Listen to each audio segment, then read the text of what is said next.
Hello, Bachcho. Let's read this question. So this question says, two particles A and B are connected by a rigid rod AB. The rod slides along perpendicular rails as shown. The velocity of A to the left is 10 meter per second. The velocity of B when angle alpha is equal to 30 degree. Alright. जब angle alpha 30 degree तो B की velocity बतानी and इस corresponding देखिए आपको बच्चों four option question में given किए हुए हैं। तो देखिए बच्चों इस क्वेश्चन का की कॉन्सेप्ट आप क्या लिख सकते हैं, the key concept of this question. देखिए ये आपका ना कंस्ट्रेंट से सॉल्व कर लीजिए इसको, किससे कंस्ट्रेंट से सॉल्व कर सकते हैं, ठीक है, कंस्ट्रेंट सिचुएशन से सॉल्व कर सकते हैं। तो कंस्ट्रेंट देख लीजिए, कंस्ट्रेंट किस टाइप का कंस्ट्रेंट है, रॉड कंस्ट्रेंट है, ठीक है, रॉड कंस्ट्रेंट का बेस्ड आपका प्रॉब्लम है, ठीक है। ठीक है, सिचुएशन इस तरीके से है। ये देखिए आपकी सिचुएशन इस तरीके से है।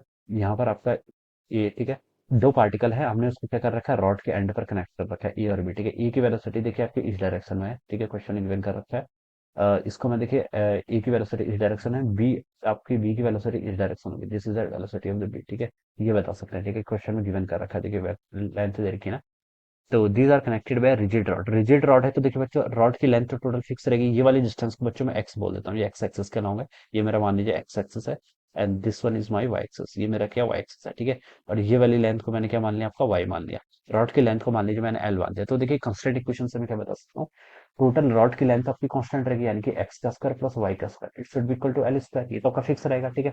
अब इसको देखिए आप डिफरेंशिएट कर लीजिए, क्यों कर रहे हैं डिफरेंशिएट, क्योंकि देखिए हम पोजीशन को डिफरेंशिएट करते हैं with respect to the time, तो आपको क्या मिलता है, वेलोसिटी, और वेलोसिटी के रिगार्डिंग हमें क्वेश्चन में हिंट गिवन कर रखे हैं, ठीक है। तो मैं इसको डिफरेंशिएट कर लेता हूँ। एक्स स्क्वायर का डिफरेंशिएशन कितना होगा, 2x, किसके रिस्पेक्ट में कर रहे हैं, टी की, तो dx बाई dt।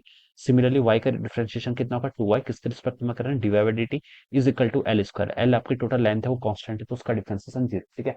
अब देखिए बच्चों, y तो आपका इंक्रीज कर रहा है, तो dy बाई dt क्या करेगा, इंक्रीज करेगा। लेकिन x यहाँ पर इंक्रीज नहीं कर रहा है, क्या कर रहा है, डिक्रीज कर रहा है, ठीक है। अगर राइट डायरेक्शन को मूव करता है ए पार्टिकल, तब हम बता सकते हैं एक्स भी आपका इंक्रीज कर रहा है। लेकिन एक्स आपका देखिए लेफ्ट की तरफ मूव कर रहा है, तो एक्स आपका डिक्रीज कर रहा है। तो ये plus D X by D T ना होकर minus D X by D T होगा, क्या होगा, minus D X by D T, ठीक है।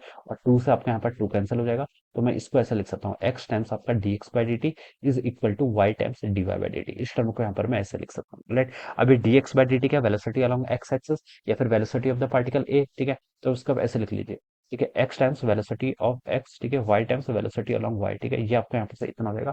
आपको क्वेश्चन में बी बताना है ना, बी की वेलोसिटी यानी कि वेलोसिटी वाई बताना है, वी वाई बताना है। तो यहाँ से मैं वी वाई को क्या लिख सकता हूँ, X by Y times of over V X लिख सकते हैं, ठीक है। ये रिलेशन आपका यहाँ पर से इतना आ गया, ऑलराइट। अब देखिए बच्चों, अब आपको यहाँ पर क्या कर लीजिए, हमें वेलोसिटी बतानी है जब वह अल्फा इज इक्वल टू 30, जब ये एंगल अल्फा, ये एंगल है, ये कितना है, 30 डिग्री के इक्वल है, ठीक है। तो देखिए इसकी लेंथ टोटल एल है, तो मैं बता सकता हूँ ये वाला एक्स अलग 30 डिग्री जब एंगल होगा, तो एक्स की वैल्यू कितनी होगी, एल कॉस 30 के इक्वल हो जाएगा। कितना हो जाएगा, एक्स की वैल्यू यहाँ से एल कॉस 30 के इक्वल होगा, ये एल है तो ये हाइपोटेनस है, तो और ये कितना हो जाएगा आपका एल साइन 30, ये वैल्यू कितनी होगी आपकी, एल साइन 30, ठीक है। तो वाई की वैल्यू भी आपको पता है, एक्स की वैल्यू पता है, यहाँ पर वैल्यूज पुट कर लीजिए। एक्स कितना है आपका एल कॉस ऑफ 30, ठीक है, कॉस एल कॉस ऑफ 30, ठीक है, डिवाइडेड बाय देखिए वाई, वाई कितना आपका एल साइन ऑफ 30, ऑलराइट। और ये टर्म किसके इक्वल है, वी एक्स, वी एक्स की वैल्यू आपको गिवन कर रखी है, देखिए पार्टिकल ए मूव कर रहा है at the velocity of A to the left is 10 meter per second, alright. ये हमें गिवन है ना, ओके, ये गिवन कर रखा है, तो ये हमें 10 है, कितना देर का, 10 देर का, ठीक है। तो ये वैल्यू 10 हो जाएगी यहाँ से, ठीक है। एल से आपका एल कैंसिल, ठीक है। वी वाई की वैल्यू देखिए, कॉस 30 की वैल्यू होती है आपकी √3/2, और साइन 30 की वैल्यू कितनी होती है, 1/2 इंटू आपका 10 हो जाएगा। टू से तो आपका नीचे वाला टू कैंसिल हो गया, तो ये हो गया आपका 10 टाइम्स √3, और √3 की वैल्यू कितनी होती है, 1.73, तो आपका 17.3 मीटर पर सेकंड के इक्वल हो जाएगा। तो this should be the answer, ठीक है। तो इसका डी ऑप्शन क्या होना चाहिए, राइट आंसर होना चाहिए, ठीक है। तो इस तरीके से बच्चों हम क्या करेंगे, सॉल्व करेंगे, ठीक है। और एक तरीका और है देखिए सॉल्व करने का, ये तो आपका देखिए तरीके से सॉल्व करते हैं, लेकिन आपको देखिए रिजिड बॉडी की प्रॉपर्टी भी तो पता होती है, ठीक है। हमें पता है कि देखिए रिजिड रॉड है, रॉड रिजिड बॉडी क्या बोलते हैं, जिनके बीच की डिस्टेंस क्या रहती है, फिक्स रहती है, ठीक है। यानी कि देखिए जो टोटल लेंथ एल है, ये तो आपकी फिक्स रहनी है। यानी कि जो आपकी velocity of separation along the rod है और velocity of approach along the rod क्या रहेगा, फिक्स रहेगा। जैसे पार्टिकल आपका ऐसे मूव कर रहा है, इसकी वेलोसिटी का एक कंपोनेंट इस डायरेक्शन में भी आएगा, इसको मैं क्या बोल सकता हूँ, वेलोसिटी ऑफ ए का cos 30, ठीक है। और एक कंपोनेंट आपका वेलोसिटी ऑफ ए का इस डायरेक्शन में आएगा, इसको मैं बोलूंगा वेलोसिटी ऑफ ए का sin 30, ठीक है। ये sin 30 वाला जो कंपोनेंट है, ये तो उसको क्या करेगा, इसका रोटेशन मोशन के रिस्पॉन्सिबल है। लेकिन वी ए cos थीटा क्या है, ये ए की रेट है, ठीक है, या फिर हम बोल सकते हैं इसे हम क्या बोलेंगे, आपका वेलोसिटी ऑफ अप्रोच बोलेंगे। क्या बोलेंगे? Velocity of approach. ये वेलोसिटी देखिए बी की तरफ आ रही है, तो उसे हम क्या बोलेंगे? Velocity approach. अब देखिए इसको अगर हम थोड़ा आगे एक्सपेंड कर दिए, एंगल 30 है, ये 90 होगा, ये एंगल कितना होगा? 60। तो वी ये एंगल भी बाई सिमेट्री हम बता सकते हैं अल्टरनेट एंगल के 60 हो जाएगा। तो वीबी का एक कंपोनेंट आपका इस डायरेक्शन में रहेगा, इसे हम क्या लिख सकते हैं? वीबी का cos 60, वीबी का cos 60, ठीक है। अब वेलोसिटी ऑफ सेपरेशन और वेलोसिटी ऑफ देखिए रोड रोड की टोटल लेंथ क्या है? इक्वल है, तो बता सकता हूँ वी ए कॉस 30 और वी बी कॉस 60, इन दोनों का मैग्नीट्यूड क्या होगा? आपका इक्वल होगा, ठीक है। तो वी ए कॉस 30 किसके इक्वल होगा? यहाँ से आपका वी बी कॉस 60 के इक्वल होगा, ये लिख सकते हैं, ठीक है। अब देखिए आपको क्वेश्चन में क्या गिवन कर रखा है, आपको ए की स्पीड दे रखी है कितनी? 10 मीटर पर सेकंड, ठीक है, कितनी? 10 मीटर पर सेकंड। तो यहाँ पर ई लिख लीजिए 10 मीटर पर सेकंड, कॉस 30 कितना होता है?